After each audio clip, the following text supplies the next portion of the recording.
हम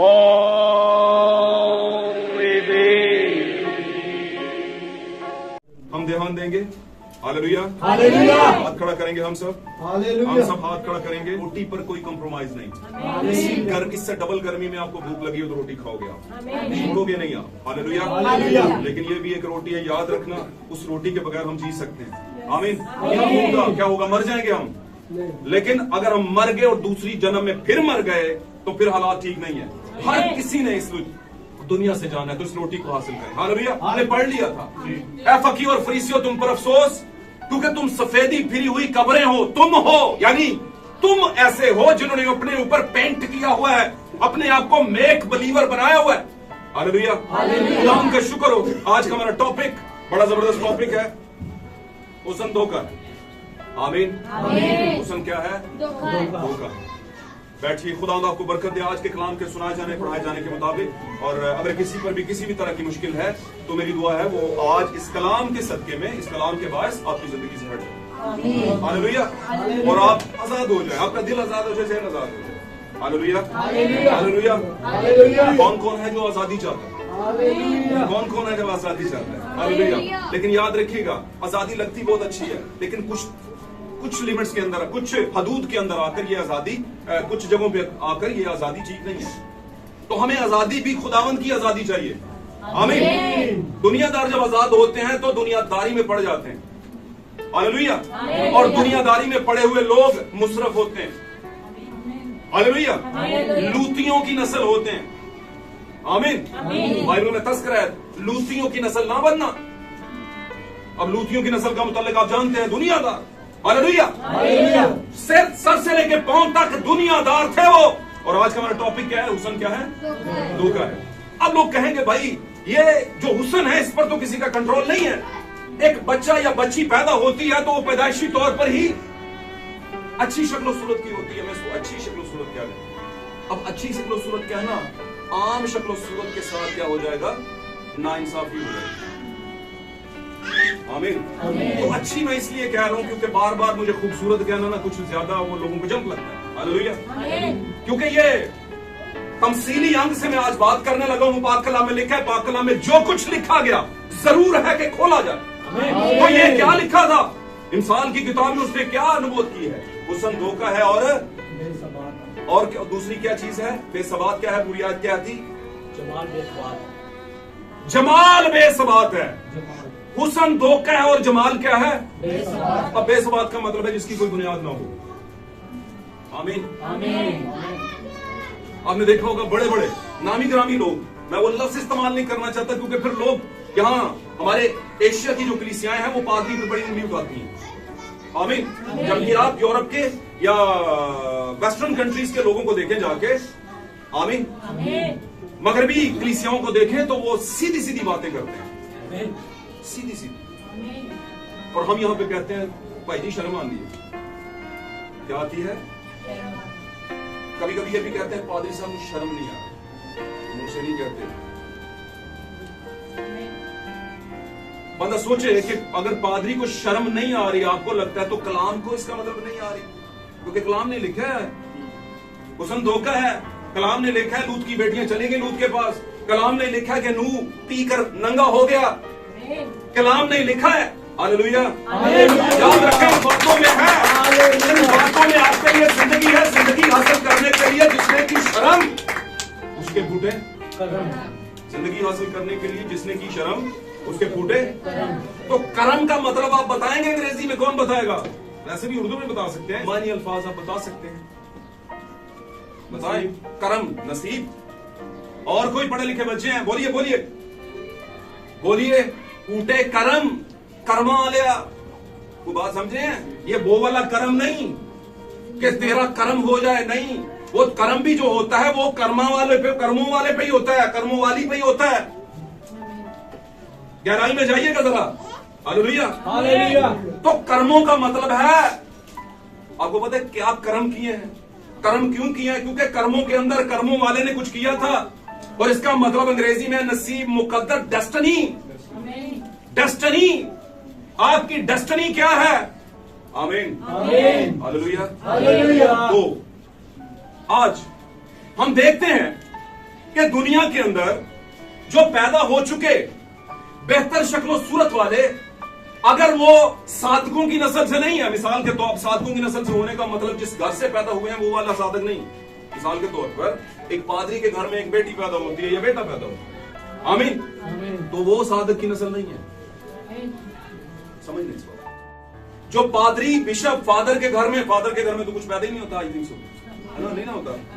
इसीलिए बाइबल ने क्या कहा था, निगहबान यानी पादरी यानी चरवाहा यानी आपकी कलीसिया का सरबराह एक बीवी का, ताकि उनको पता चले बच्चे उनके सामने, बीवी उनके सामने कैसे चलना है। इसी तौर पे फिर कलीसिया को भी संभालेगा, रूहानी बच्चों को भी, जो नए पैदा होंगे ना रूहानी बच्चे।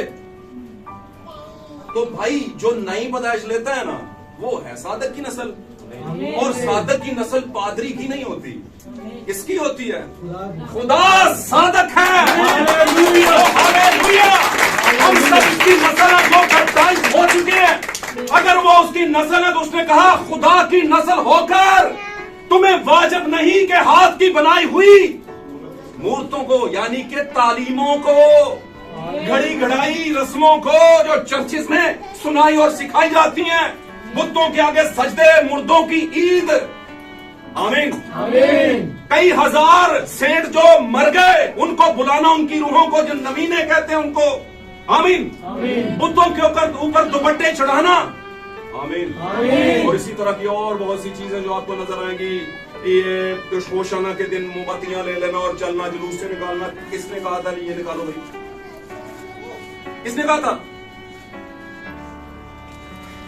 कहने को बहुत कुछ है, लेकिन आपका प्रॉब्लम है, आप थकेंगे। मुझे तो गर्मी लगेगी लेकिन साथ में बरकत भी मिलेगी। लेकिन आप किसके लिए ये निकल रही है बरकत? हमारे लिए। तो आप भी रिसीव करते जाएं। हालेलुया, आमीन, आमीन।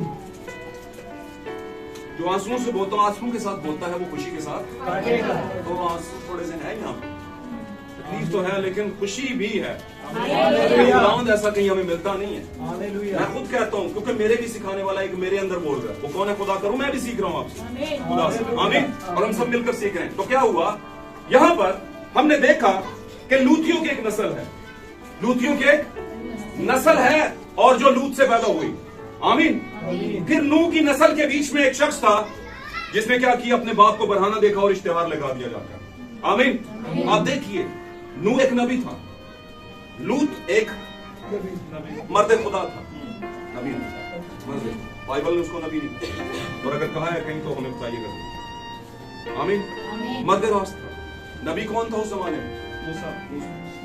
हाँ, गुड, ठीक है, मूसा था, वेरी गुड, वो भी ठीक है। लेकिन इब्राहिम कौमों का, आमीन।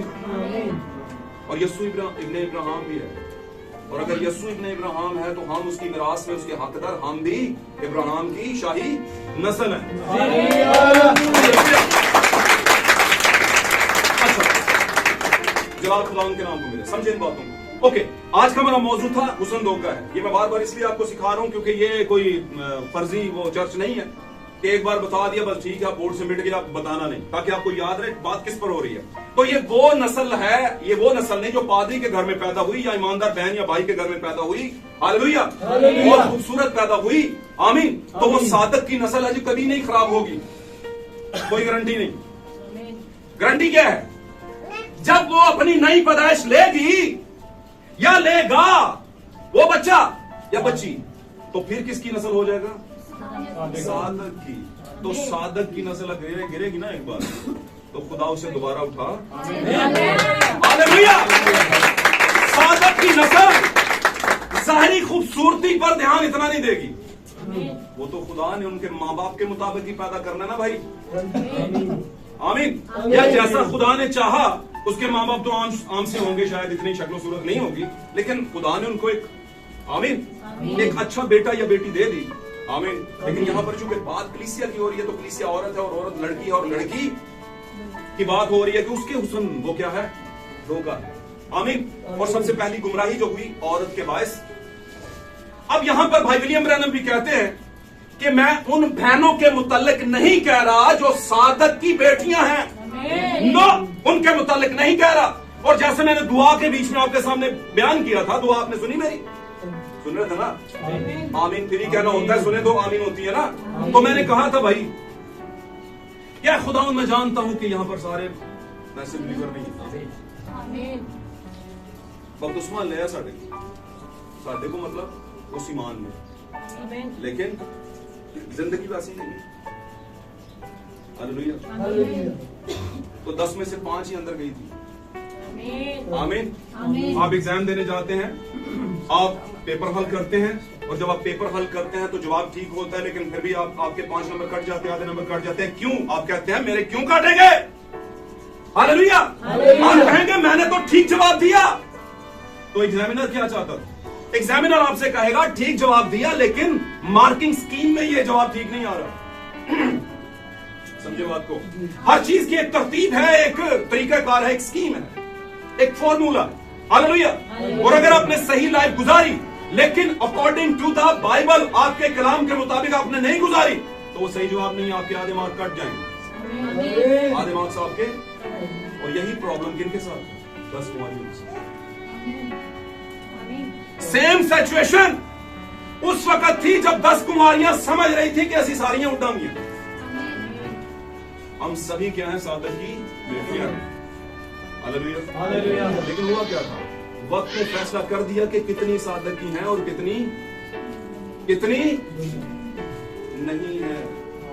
और ये आखिरी जमाने की सीधी सीधी तस्वीर है, जो कि मेरा और आपका जमाना है। हमारे बुजुर्ग कहा करते थे, हिंग लगे ना फटकड़ी का रंग आवे। ऐ कुछ कहते सुन, कुछ और भी था इसमें, नहीं ऐसे ही था। हिंग लगे ना फटकड़ी का रंग आवे चोखा। तुसी पैदा साइयां दे घर हो गए तो मसीही हाले तक नहीं आया। और अगर मसीही हो गए हैं तो मसीही तो हर कोई कहता है जी हम मसीही हो गए, मसीही हैं हमने। बच्चा सही कराना भाई जी दुआ कर, कहते हैं ना? कहते हैं कि नहीं कहते? आजकल लोग ये कहते हैं जी बच्चा, जरा मॉडर्निज्म आ गया, लोग समझ गए, तो कहते हैं भाई जी बच्चा महसूस करना है, टाइम काफी हो गया महसूस करना। पहले क्या कहते थे? फादर जी बच्चा सही कराना, ये कहते थे। मुझे पता है, मैंने सुना है, यहाँ पर भी मुझ तक एक बंदे ने मैसेज भेजा था, भाई जी हाडे बच्चे जी राजन और ही सही होंगे। तो मैंने कहा भाई आपके करीब करीब जितने भी कांग्रेगेशन है वहां पर जाएं आप, तो सही करवा लें वहां पर। यहाँ पर सितम शरीफी क्या होती है? कलीसिया। अब मैं बता दूं आपको, ये हुसन जो धोखा है, ये मैं उस हुसन की बात नहीं कर रहा जो जाहिरी है, जो सफेदी फिरी हुई कब्रों वाला है। मिसाल के तौर पर जो दुनिया में चर्चेस के अंदर क्रीम लेवल के लोग आते हैं। आमीन। मैं उस हुसन की बात कर रहा हूं जो क्रीम लेवल के तंजीमी चर्चेस में लोग मॉडर्निज्म को लेकर खींच कर ले आते हैं चर्चों के अंदर, और फिर वहां पर क्या होता है? ख्यालात में गड़बड़ पैदा हो जाती है। जो लोग बचने के लिए आते हैं वो डिवैल्यूएट होकर जाते हैं, खराब होकर जाते हैं भाई। तो याद रखें, जब खुदावंद ने कहा था किसी मर्द ने एक औरत को बुरी निगाह से देखा, वो अपने दिल में उसके खिलाफ हरामकारी कर चुका, तो जब अदालत लगेगी मरना तो सारे ही उन्हें भी जिन्हें देखे और अखा ना हरामकारी कर ली, दिल ना कर ली, वट एवर। आमीन। किसी भी तरह से आमीन। तो कल्ला गिल्टी नहीं है जनाब, हरामकारी 2 लोगों ने होंगी। क्या समझे? पौलुस कहना मैं तुम शर्म दिलाने वाला कहने हर इतने कहने सानू शर्म आती। खैर मैंने कोई ऐसी बात की तो नहीं है, इखलाक के दायरे में रह के बात कर रहा हूं। ओके, तो क्या हुआ? उन दोनों को खड़ा किया जाएगा और बताया जाएगा भाईजान, अगर बेटा अगर इसने किया था ना मामला, बेटा तो कहेगा ही नहीं ना, क्योंकि बेटे तो यहीं पे हम बनेंगे। औरत अगर तू समझती है कि इसने गुनाह किया हरामकारी की, तो तेरी वजह से की, प्रॉब्लम तुझ में था। और कलाम में लिखा है कोई अपने भाई या बहन के सामने, बहन का मैंने लगाया कुछ, लेकिन भाई और बहन इकट्ठे ही होते हैं। और उस कहता है कोई अपने भाई के सामने ठोकर खिलाने वाली चीज ना रखे। हम यहाँ पे क्या है वैसे सारे? तो अगर कोई मर्द किसी औरत को ठोकर खिला रहे यहाँ पर किसी भी वजह से, पकड़ा जाएगा वो। आमीन। और अगर कोई बहन, तो वो भी नहीं छूटेगी। आमीन। तो खुदा इंसाफ भी करता है, आदल खुदा है, बेइंसाफ नहीं है, छूटा नहीं है, बिल्कुल रहम करता है, लेकिन आदल भी है। को अदल में ना रहम नहीं होता। आमीन। पिछले दिनों में भाई कह रहे थे जब तक तू राह में है मुदई के साथ क्या कर ले? हमारा मुदई जिसके हम गुनाहगार, दुनिया के मुदईयों की बात नहीं हो रही, जिसके हम गुनाहगार। और गुनाहगार हम बहुत बहुत दफा ख्यालात से होते हैं, और दुनिया की सबसे बड़ी जंग ख्यालात के ऊपर खेली जाती है। आज का हमारा टॉपिक भूलिएगा नहीं, क्या था? हुस्न हुस्न। और ये कौन सा हुस्न है जिसके बीच में आज दुनिया पड़ी हुई है? दो तरह के हुस्न की बात करने में आपके सामने फटाफट शेयर करता हूं। हम बात कर रहे हैं उन लोगों की, उन खवातीनों हजरात की जो हुस्न के जरिया से, खूबसूरती के जरिया से खुदा ने उनको दे दी, लोगों को डिट्रैक्ट करने की कोशिश या वजह बन रहे हैं। आमीन। वो पाक कलाम में लिखा है, औरत मर्द का क्या है? जलाल है। और फिर क्या है? ये दोनों एक तन है। और जो औरत जमीन पर पैदा हुई है, चाहे वो किसी भी शक्ल सूरत की है, वो उस शक्ल सूरत को अपने शोहर के लिए संभाल कर, और जो औरत ब्याह चुकी है वो तो है ही किसी की। आमीन। तो याद रखिए, ये बहुत बड़े प्रॉब्लम्स हैं, खुदा ने जमीन पर इनका हिसाब लेना है हमसे। हालेलुया। अब दूसरे पोर्शन में चलते हैं। दूसरा पोर्शन है जो भेद खुलता है इन चीजों से, वो है आज की कलीसियाएं। आमीन। हम सभी अक्ल से बड़े समझदार हैं, दानिश्वर हैं। अगर आप YouTube पे चले जाएं, अगर आपको नहीं कहीं नजर आया, वैसे नजर तो आता रहता है, लेकिन यहाँ पे कुछ लोग हैं जो इस बात को कबूल करने से कासन, आमीन, कबूल नहीं करते। वो कहते नहीं, ये तो चलता है। ये क्या है? ओके, तो ये समझते हैं कि चलता है, यानी बेजरूरत। हालेलुया। लेकिन आप देखिएगा, जो ईमानदार है वो कहते हैं ऐसे नहीं चलता, ऐसे नहीं चलेगा, हमारे लिए प्रॉब्लम खड़ी होती है। हालेलुया। क्योंकि मसीह को बिलियाल से क्या निस्बत? बेईमान का ईमानदार से क्या नाता? आमीन। और खुदा के लोगों को बुतों से क्या निस्बत? और कहता है, और ये बुत हमेशा गढ़े जाते हैं, बनाए जाते हैं। और बुत यहाँ पर डेफिनेशन किसकी है? किसकी है? आज की तालीमात की, आज की तंजीमी चर्चेस की, कलीसियाओं की। आमीन। जिसके मुताबिक फकी फरिश्तियों को कहा गया, तुम सफेदी फिरी हुई क्या हो लगते हो। अच्छा, मजे की बात, ये जब लोग इस तरह की जो सूरत किस्म की कलीसियाएं जब चर्चेस में जाती हैं, तो सबसे ज्यादा हालेलुया, गैर जुबाने, मोजे और वर्शिप और क्रीम लेवल की वर्शिप वहां पर होती है। आप जाएंगे, आप उनके एटमॉस्फेयर के हिसाब में आ जाएंगे आप। आमीन। आप कहेंगे भाई जी क्या बात है, क्या रूह होता है वहां पे। हालेलुया। और आप कहेंगे भाई जी मजा आ गया, वाह जी वाह, वाह वाह। फिर एक और बात होती है, भाई जी बड़ा बहुत बड़ा खादम आया हुआ था। विद ड्यू रिस्पेक्ट, मैं किसी खादम की निंदा नहीं कर रहा, उसको मैं नहीं कर रहा, रद्द नहीं कर रहा। आमीन। मैं वही नहीं कर सकता, ये करेगा तो मैं नहीं कर सकता। आमीन। आप किसी भाई या बहन के पास जाते हैं, कहते हैं भाई जरा मुंह साफ कर ले, क्लियर कर ले, वो आपको पड़ जाएगा आपके सर पे, वो कहेगा तू अपना कर साफ चाल। आमीन। शैतान वो तिनका निकालने आएगा मेरी आंख में। तो इससे बेहतर है कि आप उसे किधर ले जाएं? आईने के पास। तो आईना क्या है? खुदा का कलाम है, इसमें देखेंगे सब कुछ साफ नजर आएगा। तो हुस्न क्या है? धोखा है। हम चलते हैं थोड़ा सा मामला। पैदाइश की किताबें हमने देखा, दुनिया का आगाज हुआ, थोड़े से लोग बढ़ने लगे। आमीन। बहुत बल्कि बढ़ने लगे। बहुत बढ़ने का मतलब जमीन पर जब लोग बढ़ने लगे, नस्ल बढ़ने लगी, तो दो नस्लें थी, आपको पता है, पीछे काहिन की नस्ल और हाबिल की नहीं भाई, सेत की। हालेलुया। तो आदम के बेटे सेत में से जो नस्ल आई वो खुदा के बेटे हैं और बेटियां। आमीन। क्योंकि ये नहीं था कि सिर्फ बेटे ही पैदा हुए, बेटियां भी हुई, लेकिन प्रॉब्लम बेटों ने की, खुदा के बेटों ने प्रॉब्लम की।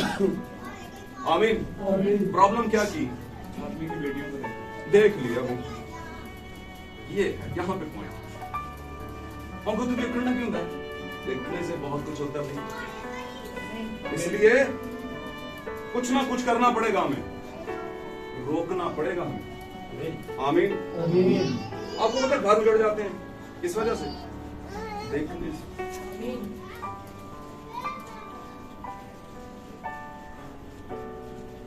तो हमने क्या करना है? जरा देखने पे कंट्रोल करना है, और देखने के लिए अब हमें कहीं जाना नहीं पड़ता। क्या क्या ये जो जेल में पड़े होते हैं ना, वो इन्होंने तबाही मचा दी। मैंने पिछली बार की रिक्वेस्ट की थी, अब फिर करता हूँ माफी के साथ, मादरत के साथ। सभी हमारी बेटियां बेटे भी हैं। स्टेटस के ऊपर जो आपने उस पर तस्वीर लगाई होती है, कौन से व्हाट्सएप के, उसके ऊपर क्या कहते हैं उसे? Profile, DP. यस, वो जरा ना इखलाकी लगाया, मेहरबानी। सारे बाप का नाम बदनाम हो जाएगा। बाप कौन सा भाई? इतों वाले तो वैसे ही इज्जत वाले नहीं आगे, इन्होंने कितों मानता कोई, और पता नहीं आगे माननी है कि नहीं बच्चों में। जमाना डार्कनेस वाला आ गया, सब डार्कनेस यानी तारीकी के इख्तियार में आ गए। आमीन। अब तो बस नमक ही बचेगा, और बाप बेटे का गवाह नहीं होगा, बेटा बाप का गवाह नहीं होगा, हर किसी को अपना अपना हिस्सा देना पड़ेगा। समझा मेरी बात? तो इस बाप की बात नहीं करता। हालेलुया। मेरा और आपका बाप जो रूहों का बाप है, बदनाम हो जाएगा वो। और वो कहता है तुम मुझे इलानिया जलील कर, ऐलान के डीपी पर तस्वीर लगाएंगे भैया, थोड़ी खलाकी लगा लो, नो प्रॉब्लम। मैं अपनी डीपी पे लगाता ही नहीं, पता नहीं मेरी छोटी बच्ची है तो उसने कहीं पकड़ के लगा दी। मैं तो अपनी तस्वीर फेसबुक पे नहीं लगाता। लगाने का मतलब प्रोफाइल पे नहीं लगाता। समझे मेरी बात? और मैं कोशिश करता हूँ, पूछ रहे मैसेज यहाँ पे है, मैं कोशिश करता हूँ मेरी और इसकी जो इकट्ठी तस्वीर है वो भी कम ही लगे, ना ही लगे। बस अपनी अपनी सोच है भाई। और मैंने ऐसे भी पादरी दिखा सकता हूं आपको कि जो ऐसी ऐसी हरकत करके तस्वीरें लगा के खड़े होते हैं बीच में, शर्म नाम की कोई चीज नहीं होती कि ऐसी पादरी भी होते हैं जनाब। हमें लोग देख के क्या कहेंगे? और फिर लोग नीचे बस लिख ही तो देते हैं, ऊपर तस्वीर तो पहले ही लगी होती है, उत्थे ही चुक देने तस्वीर, थले लिख देते हैं। और बहुत दफा 8-10 तस्वीरें उठा के गाना भी लगा देते हैं नीचे। मर्जी है किसी की, तो आपने क्यों चांस दिया उन्हें? समझ रहे आप मेरी बात? हालेलुया। हुस्न क्या है? धोखा है। पर कौन सा धोखा है? वो हुस्न जो दुनिया में गुमराही लेकर आया। खुदा के बेटों की गुमराही किस वजह से हुई? खूबसूरत औरतों की वजह से। और वो खूबसूरत औरतें आज की शाही बेगमात हैं, और आज के सेत की नस्ल यानी यीशु मसीह की नस्ल मैं और आप हैं। आमीन, आमीन।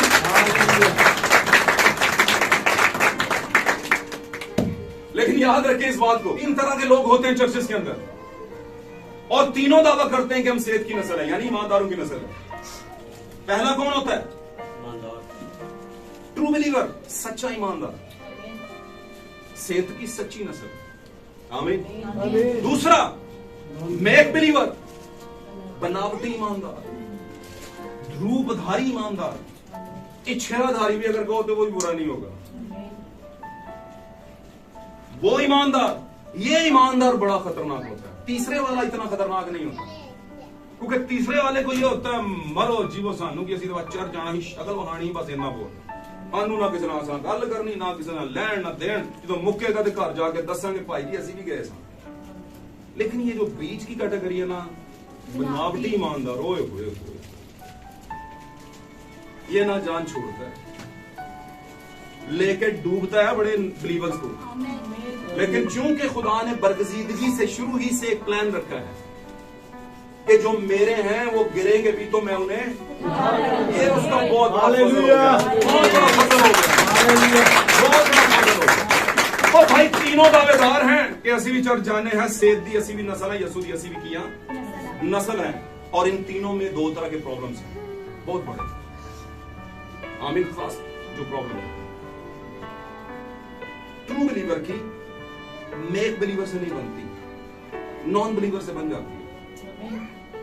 अब नॉन बिलीवर से क्यों बनती? क्योंकि नॉन बिलीवर जो कि गैर ईमानदार है, जो ईमानदार ही नहीं है, कहने को मसीह है, क्रिश्चियन है, उसको हकीकी ईमानदार जाता है और उसे समझाता है भाई जी खुदा का कलाम जाने पहचाने। लेकिन यही हकीकी ईमानदार एक बनावटी ईमानदार वाले के पास जाते तो कहता भाई जी मेहरबानी करो, असी 6 घर अद्धी कलीसिया तो जी साडी है, मेहरबानी करा कर विच बोलिया ना करो, पुठियां गल्लां कर दे उससे।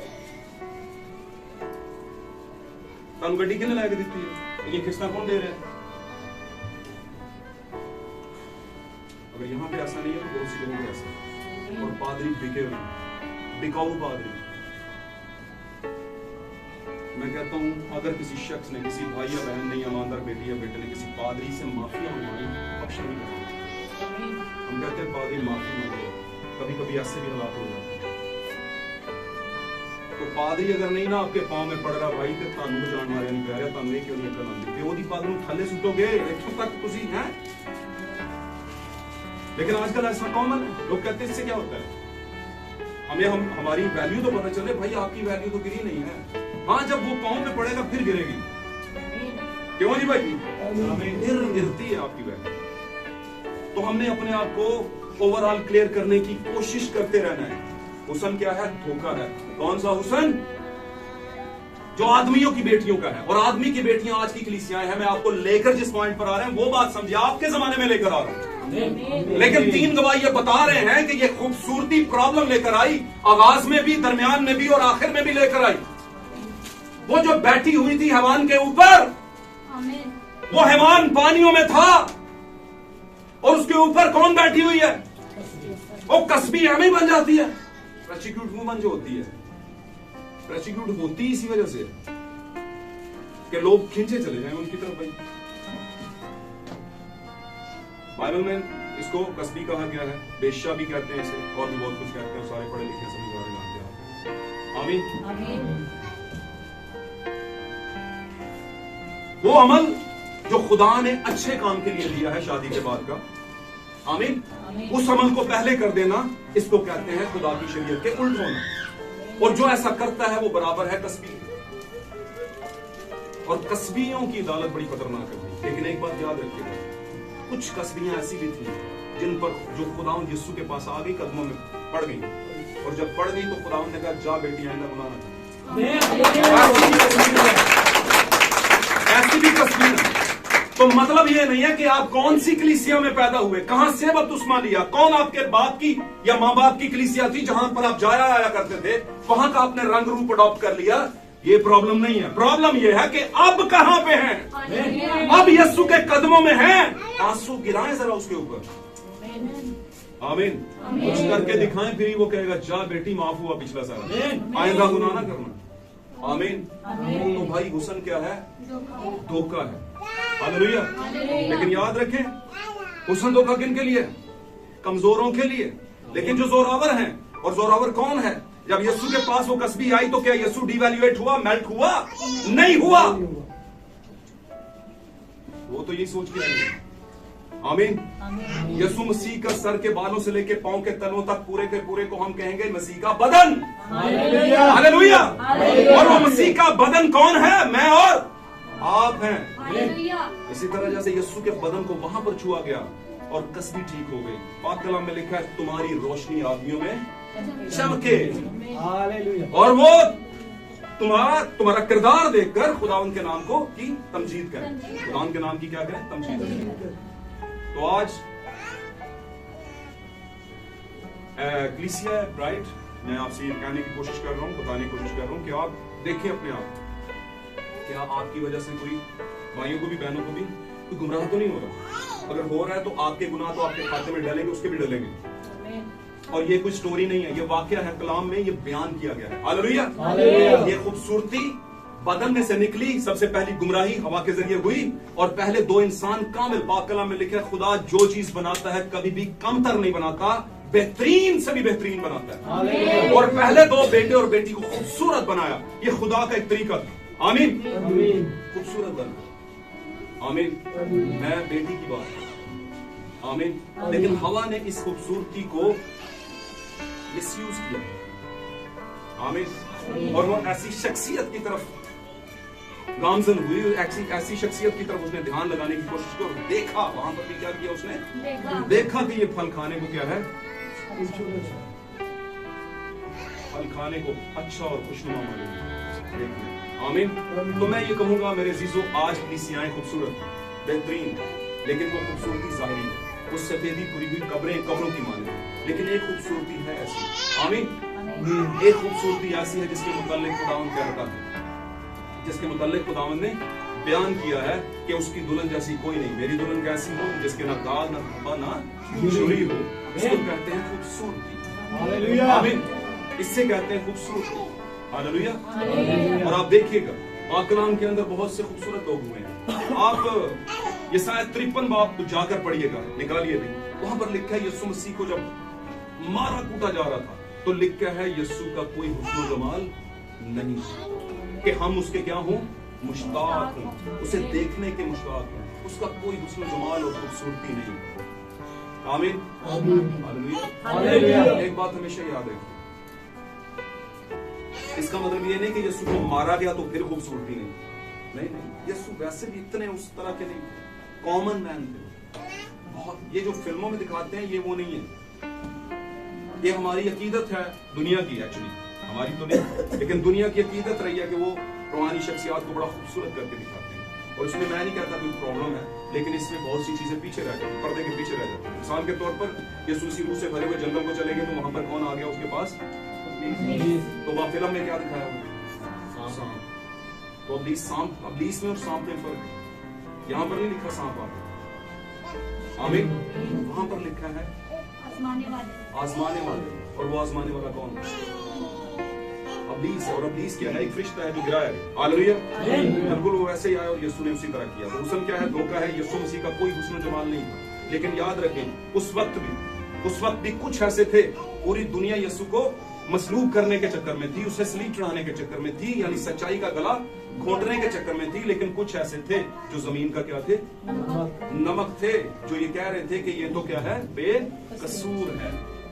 और ये है इकरार आपका कि खुदा हम इस काबिल थे कि हमें मारा जाता, लेकिन तू तो बेकसूर था। और यह हकीकत बात है कि यीशु बेकसूर था, इसीलिए तो हमारी कुर्बानी के लिए बर्रा बना हुआ।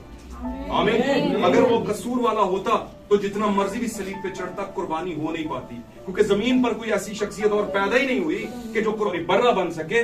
और वो बर्रा बन गया ताकि हमारी आजादी हो सके। और वो खूबसूरती जो अंदर छुपी हुई है हमारे, आमीन, हमारा किरदार, बेसिकली कलीसिया का कैरेक्टर।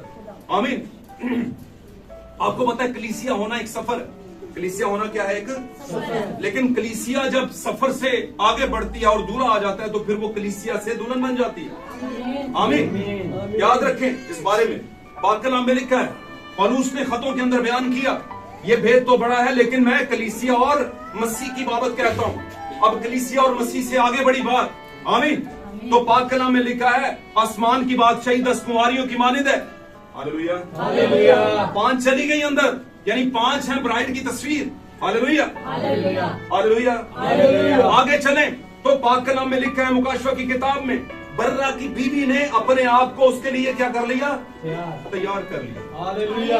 कलीसिया, दुल्हन और बीवी 3 पोर्शंस हैं एक कलीसिया के, एक चर्च के। सबसे पहले जब वो बपतिस्मा लेता है तो सिर्फ कलीसिया ही होता है।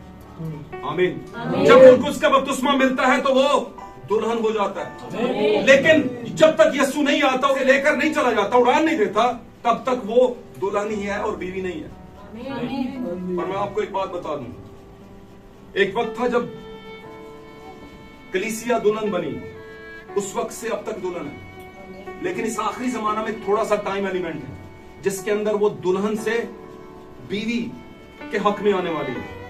याद रखें इस बात को। मैं इसको जरा आपके सामने बयान करता हूं। एक शायबा रूत की किताब के अंदर लिखा है, तो रूत थी, आमीन, नोमी की जो 2 उर्फा और रूत थी, दोनों उसकी बहुएं थी। उनमें से उर्फा वापस चली गई, नोमी और रूत इसराइल में आ गए। इसराइल में आए तो सामने खेत थे, खेत में चले गए, पता चला ये तो बॉयज के खेत हैं। आमीन। और बॉयज आप जानते हैं खेतों का मालिक है, यानी यीशु मसीह खेतों का मालिक है। आमीन। अब उसकी सास ने कहा रात के टाइम पर जाना और जाकर बैठ जाना उसके कदमों में। आमीन। और उसको जब तू उसके पास बैठेगी और रोशनी होने से पहले तुम वहां से आ भी जाना। आमीन। हालेलुया। वो चलेगी वहां पर, और जब वहां पर टाइम गुजारा तो याद रखिए वो उस टाइम पर रास तो ले रही है, खुराक भी खा रही है, उसे अच्छे अच्छे दाने भी मिल रहे हैं, सारा कुछ मिल रहा है उसे, लेकिन अभी तक वो बीवी नहीं बनी। इसी तौर पर आज इस आखिरी जमाना में हम बॉयज के खेतों यानी एंड टाइम मैसेज के अंदर हैं। हम आखिरी वक्त के भेद तो ले रहे हैं, सब कुछ ले रहे हैं। आमीन। लेकिन इससे पहले के कराबती का हक अदा, वहां पर बॉयज ने कराबती का हक अदा किया, और इससे पहले के वो कराबती का हक अदा करता, उसने कहा मुझसे पहले एक और कराबती है रूत का, पहले उससे फैसला साजबाज कर लो, उससे पहले क्लियर कर लो। और वो क्या था? वहां उसी इलाके के अंदर यहूदा ही के यानी रूत ही के क्या नाम उसका, नोमी ही के उसमें से था, खानदान में से कह लें, या उसके हस्बैंड के खानदान में से, अगर मैं गलत नहीं हूं। तो उसका हक था, उस वक्त हकूक का बड़ा ख्याल रखा जाता था। तो उससे बोला, पंचायत बैठ गई और उससे कहा कि तूने क्या करना है? कराबती का हक अदा करना तेरा पहला हक है। और ये कराबती का पहला हक क्या था? जब इंसान जमीन पर पैदा होता है तो पहला हक किसका होता है? जब पैदा हो जाता है तो इब्लीस उस पर हक जमाता है, इब्लीस उसका कराबती बन जाता है। और एक वक्त आता है फिर यीशु आता है, हालेलुया, यीशु पंचायत बैठाता है, और फिर पंचायत के अंदर क्या आता है? अगर तू ही इसका कराबती है, आमीन, तो इससे ब्याह कर ले। और ब्याह करने के बाद नौमी की सारी जायदाद छुड़ा। आमीन। उसने कहा मैं ब्याह तो कर लूंगा, लेकिन ये जो जायदाद छुड़ाने वाली बात है ये नहीं करूंगा। इसका मतलब समझ गए? क्योंकि जायदाद छुड़ाने वाला हक उसके पास है ही नहीं। वो किसके पास है? खुदावंद यीशु मसीह बॉयज के पास है। उसने कहा ओके, उसने कहा ओके ठीक है, अगर ऐसा है कि तू नौमी की जायदाद नहीं छुड़ा सकता, आमीन, तो मैं फिर इसमें ट्राई कर सकता हूं। उसने उस वक्त एक रवाज था कि अपना जूता उतार के सामने रख दिया जाता था कि मैं इस हक से दस्तबरदार हूं। आमीन। आपको याद होगा एक टाइम था जब मूसा को भी कहा गया था अपने पांव से, ये क्या है, क्या लिंक है इसका? ओ माय गॉड, उसने कहा मैं इस पर काबिज था, मेरा हक था, पहला हक था, पहले इंसान नई पैदाइश से पहले तुझ पर एक दूसरे करावती का हक होता है। जब तक वो जूता फेंकेगा नहीं, तू नहीं छूट सकता। आजाद कर दिया वहां पर उसे, और उसके बाद बॉयज का हक हुआ, और बॉयज ने नौमी की जायदाद एक्चुअली छुड़ाई। जरा था बनी इसराइल के किसी का वहां पे वो जमीन छुड़वानी पड़ती थी, बनी इसराइल के कबीलों के हक थे इससे। आमीन। तो चला जाता तो कई सालों के बाद आकर भी उस पर दावा बोल सकता। हालेलुया। तो नौमी की जमीन छुड़वानी थी, और वो जमीनों को छुड़वा नहीं सकता। अब लीज जमीनों को छुड़वा सिर्फ यीशु छुड़वा सकता है। वो हमें दुल्हन भी बनाता है और हमारी जायदादों को, यानी कि हमारा हक जो विरासत है उसको भी छुड़ाता है। हालेलुया। और फिर बॉयज ने छुड़वाई। हालेलुया। तो मैं आपको एक बात कहने की कोशिश करने जा रहा हूं, मैं ये बताने की कोशिश कर रहा हूं कि अगर आप मैसेज में हैं, आमीन, बॉयज आपके साथ भी है, आमीन, आपके पास भेद भी हैं, लेकिन अगर आप दुल्हन होने तक उसके साथ ना चले, आमीन, क्योंकि बाद में वो उसकी बीवी बन गई, उसने उससे ब्याह किया, क्योंकि ब्याह करने के बाद ही वो जायदाद छूटती थी। हालेलुया। हालेलुया। तो हमें देखना पड़ेगा भाई कि कलीसियाओं के अंदर बनावट है, खूबसूरती है, रूप धारण है, और ये रूप धारण और ये खूबसूरती खुदावंद की दुल्हन को गिराने का सबब बनती है। अगर हम किसी के गिरने का सबब हैं तो हमें आज से इस बात पर गौर करना है, बेटों को भी बेटियों को भी। हमें वजह ढूंढनी है कि हमारे अंदर प्रॉब्लम क्या है। हम मार्किंग स्कीम के मुताबिक चल रहे हैं या नहीं।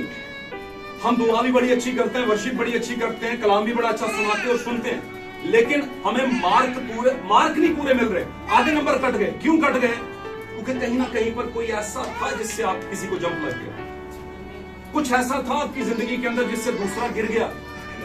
आमीन। और ये गिरने का बायस बने हो। हालेलुया। जैसे 7 कलीसियाएं गिरने का बायस बनी और 7वें जमाने तक गिरती जा रही हैं, लेकिन इन 7 में से खुदा अपना बीज निकाल कर जाए, और अपना बीज उसका क्या है? जो हकीकत बयान करेगा, हकीकत पसंद करेगा। आमीन। इस बात की फिक्र किए बगैर कि कल को क्या होगा, क्योंकि कल की फिक्र कौन करेगा? खुदावंद करेगा। हालेलुया। खुदावंद करेगा। याद रखिए, भेद की बात बताता चलूं कलाम के आखिर में। आज का हमारा मौजूद था हुस्न धोखा है। सारा का क्या मतलब है? तो ये कौन सी खूबसूरत है भाई? क्या सारा का मतलब जब खूबसूरत हुआ तो उससे पहले सारा का क्या नाम था? तो उसका मतलब खूबसूरत है क्या? इब्राहिम जब तक अब्राहम नहीं हुआ, कौमों का बाप नहीं हुआ। हालेलुया।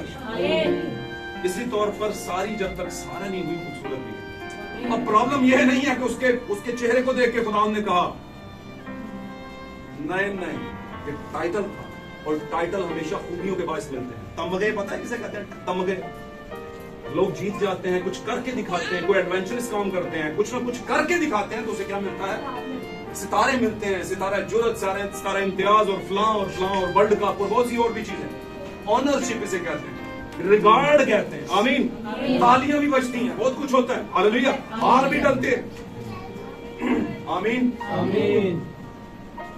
तो कुछ तो सारा में और अब्राहम में था, जिसकी वजह से वो कौमों का बाप हो गया और वो खूबसूरत औरत हो गई। अब उन दोनों में आप अपने आप को और फादर ऑफ नेशन या यीशु मसीह को देखें। अब्राहम हमारा कौन है? खुदावंद यीशु मसीह। यीशु जब पैदा हुआ तो अब्राहम नहीं था। यीशु क्या हुआ था? यीशु पैदा हुआ। आमीन। लेकिन जब उसने बैप्टाइज हो गया तो वो क्या हो गया? यीशु मसीह मसीह हो गया। Hallelujah.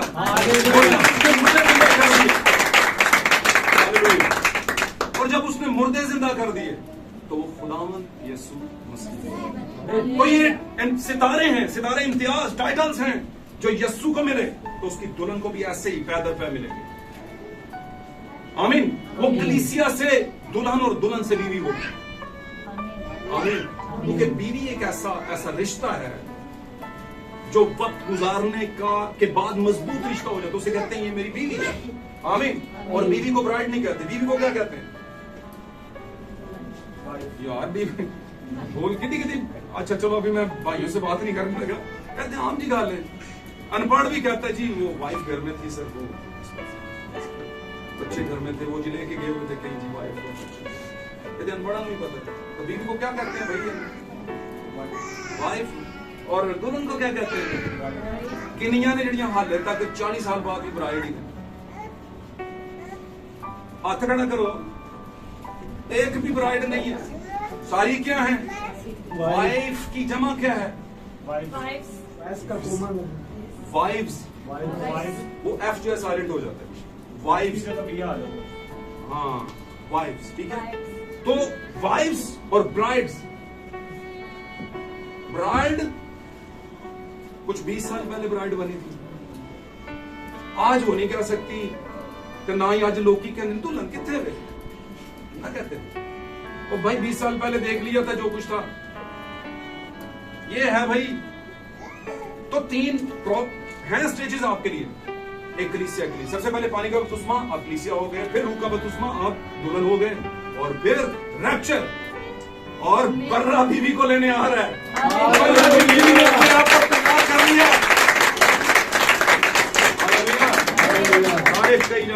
Church of Christ, Yesu दी कलीसिया, यस्सु दी पढ़नी है। क्या वो क्या कहते होते थे, पुराने गीत गाया करते थे, पढ़नी कलीसिया सिखाए रहो उधरी। और भी कुछ कहते थे, हमारे कुछ रिलेटिव थे वो कहते हैं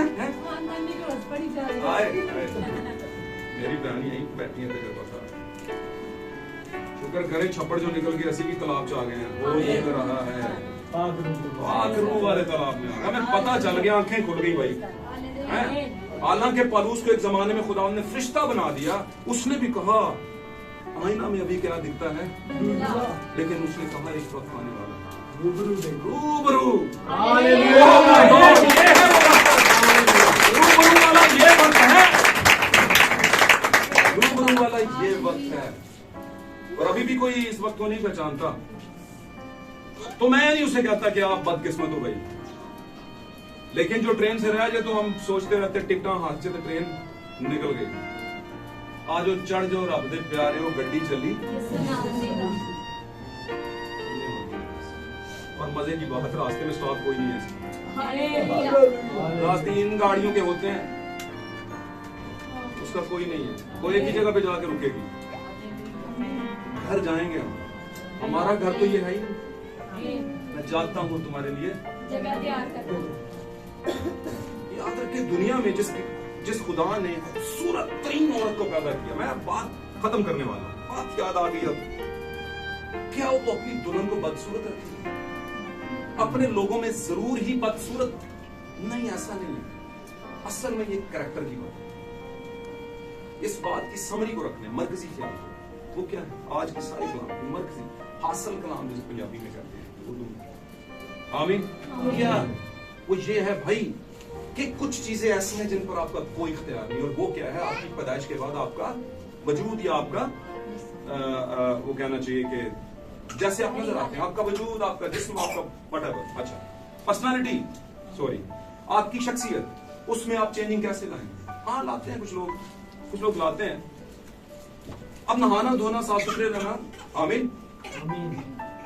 और कहना चाहिए जो बहुत जरूरी चीजें हैं उनको वल्गर नहीं, मैं कह रहा वल्गर नहीं कहता, जो ठीक चीजें हैं जो आपकी सेहत को ठीक रख सकती हैं, साफ सुथरा रहना और बहुत सी और भी चीजें, अच्छे कपड़े पहनना, ये प्रॉब्लम नहीं करता। प्रॉब्लम कहां है? प्रॉब्लम ये है कि आपका पहनावा जाहिर करता है कि आप किस सोच के लिए। और भाई ब्रैनम हमारे जमाने के नबी कहते हैं कि आपका पहनावा आपके आपसे ज्यादा चर्च में चीख चीख कर बता रहा होता है कि आप किस तरह के। आप जब गैर जुबानों में दुआएं करते हैं, आप जब मोतियों के लिए दुआएं करते हैं, तो आपका पहनावा बता रहा होता है आप किस कैरेक्टर के हैं। वो ज्यादा जोर से बोल रहा होता है आपसे। आमीन।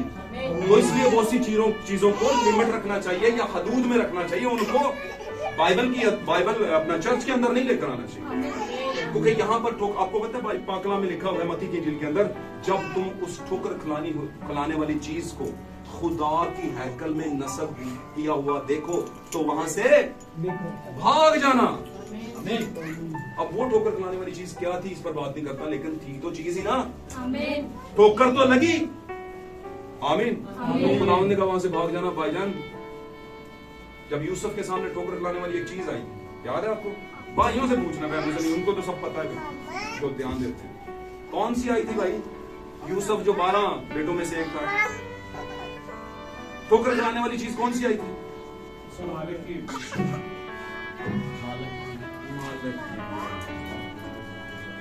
फूतीफार उसे कहते थे। फूतीफार की बीवी थी और पूरी उसके घर का मुख्तार हो गया था। उसने अपने घर का बिलीव था उसे कि ये कुछ कोई ऐसा प्रॉब्लम है, लेकिन उसकी बीवी उसके सामने ठोकर खिलाने वाली चीज बनकर आ गई। और मैं बताता हूं कि जो नबी हैं, जो मर्द राज जो बाइबल में हुए हैं, वो यीशु की सिद्ध तस्वीर, सच्ची तस्वीर।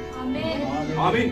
यूसुफ में यीशु का कैरेक्टर झलकता था, मूसा में यीशु का किरदार झलकता था, आमीन। दाऊद में यीशु का किरदार झलकता था, अब्राहम में यीशु का किरदार झलकता था, आमीन।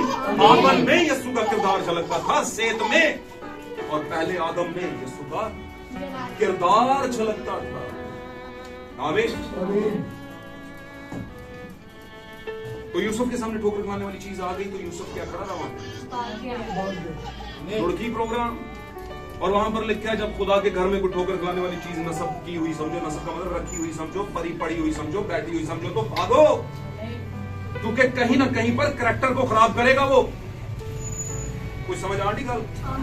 ये ना हो यहां से तो भागो, कार जाके सुबह तो शाम तक खोलो नु जनाब।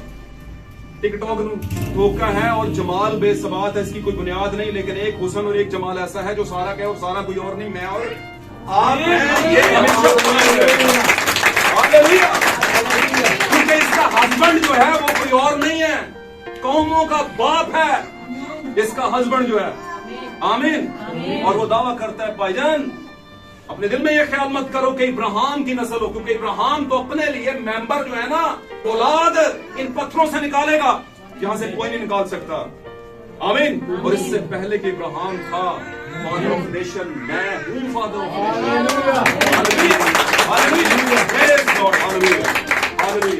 आज की इस कलाम के बाद मेरे अजीजों, इसी रूह में, इसी ज्वाला में, इसी जोश में आपको हमेशा कायम रखे और आप अपने दिलों में जाने कि आप किसकी नस्ल है। आप इब्राहिम यीशु मसीह की नस्ल है, आमीन। और आप अपने जमाने की सारा, हालेलुया। सारा जो है टाइटल के बाद, कैरेक्टर के बाद खूबसूरत है, वरना तो वो सारी थी, हालेलुया। और इब्राहिम अपने किरदार के बाद कुछ करके दिखाए यीशु ने, फिर ही वो कौमों का बाप ठहरा। लिखा है हर कौम और कबीला उसके सामने झुक जाएगा, आमीन। ये है कौमों का बाप यीशु मसीह, हालेलुया, जिसकी मैं और आप सारा हैं, हालेलुया। हम अपनी आंखें इसी ईमान में बंद करते हैं, हम अपने आंखें इसी ईमान में बंद करते हैं, इसी